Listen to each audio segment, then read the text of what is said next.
আজকে আপনাদের সামনে হাজির হয়েছি পুঁইশাক গাছের একটা পরিচিত রোগ, পুঁইশাকের পাতায় বাদামি দাগ রোগ নিয়ে। পুঁইশাক চাষিরা সাধারণত এই রোগেই বেশি ভুগে থাকেন। চাষিরা না, এই রোগে আক্রান্ত হয় সাধারণত পুঁইশাক গাছের পাতা। এটাকে সাধারণত গরিবি রোগ বলা হয়। গরিবি রোগ কেন?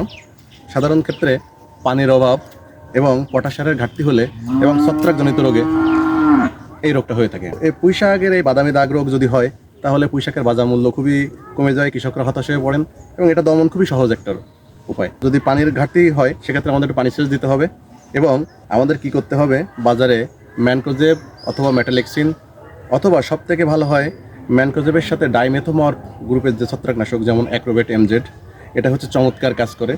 আপনারা পুঁইশাকের পাতার দাগ রোগ দমনের জন্য এই ম্যানকোজেব এবং ডাইমেথোমর গ্রুপের ছত্রাকনাশক ব্যবহার করতে পারবেন প্রতি লিটারে 4 গ্রাম মাত্রায়।